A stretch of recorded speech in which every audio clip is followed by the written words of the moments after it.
तमाम दुनियार মানুষদের মহান আল্লাহ পাক জানাই দেন, ও দুনিয়ার ইমানদার বান্দা বান্দীরা, আমি আল্লাহ পাক রব্বুল আলামিনের নিয়ামত পাওয়ার পর জবান খুলে তুমি শুকর আদায় করো, আলহামদুলিল্লাহ বলো। সন্তান যখন আব্বাকে আব্বা বলে ডাক দিলে বাবার কলিজা ঠান্ডা হয়, মাকে মা বলে ডাক দিলে মায়ের কলিজা ঠান্ডা হয়।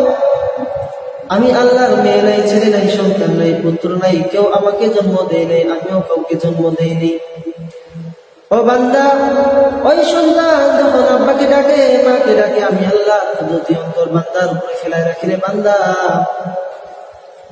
তোর মা তোর খানার ব্যবস্থা করলো, তোর বাবা তোর কাপড়ের ব্যবস্থা করলো, সামান্যতম খানার মায়া পড়িয়া, কাপড়ের মায়া পড়িয়া বাবা বাবা বলে ডাকো।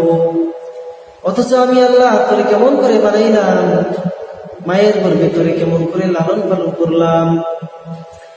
এ বান্দা, তোর মাকে ডাকো কোনো বাধা নাই, তোর বাবাকে ডাকো কোনো বাধা নাই, তোর মা বাপ ডাইকার করে ও বান্দা মহব্বতে ডাকো, ভালো কথা। তবে আমি আল্লাহরে যদি একবার আল্লাহ কইয়া ডাক দাও, আমি আল্লাহর কুদরতি অন্তর ঠান্ডা হইয়া যায়। আমি আল্লাহরে যদি একবার আল্লাহ কইয়া ডাক দিলে বান্দা মহব্বতে যদি একবার আলহামদুলিল্লাহ বলো, আমি আল্লাহ তোর উপর খুশি হইয়া তোর জন্য জান্নাতের রাস্তা দরওয়াজা খুলিয়া দিই। জোরে কই সুবহানাল্লাহ। ইমানদারের জবান থেকে যদি সুবহানাল্লাহর আওয়াজ দেয়, আল্লাহ ডাক দিয়া দাও, ও বান্দা শুনিয়া লো, আমি আল্লাহ তোর উপর খুশি হইয়া একবার সুবহানাল্লাহর বিনিময়ে 100 নেক আমল তোর আমলনামায় লেখা দেই। শুধু তাই নয়, জান্নাতের বাগানে তোমার জন্য একটা ফুলের বাগান তৈরি করে দিই।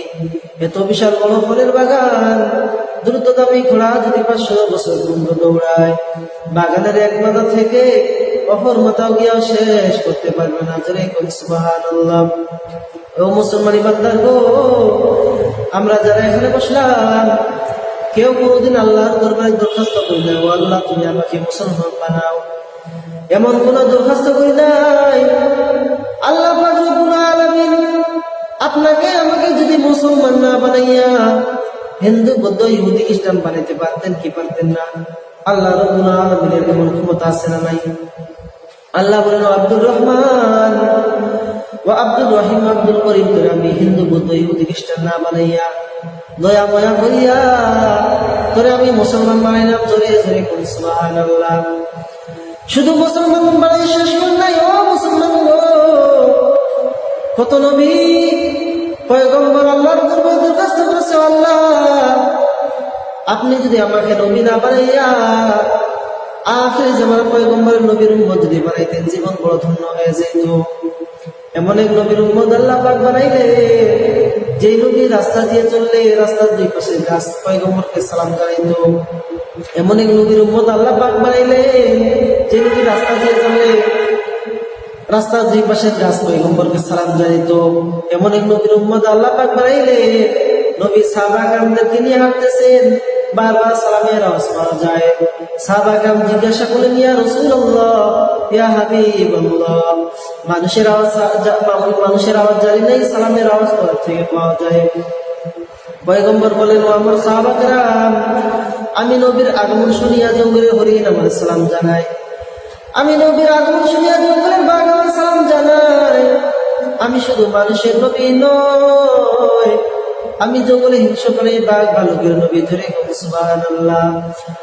ইমামুল আউয়ালিন আল আখিরিন বহরে সদকা রাহমাতাল লিল আলামিন।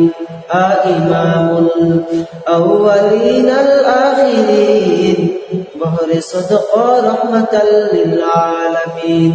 সাইয়্যিদুল কাউনাইন খতমুল মুরসালিন আখিরা মদবুতে ফখরুল আউয়ালিন। শুধু ওয়াজুদাস রহমাতাল লিল আলামিন, মসজিদে ও শুধু আমার জমিন। আচ্ছা, মাথা বলতে শিখে গেছে।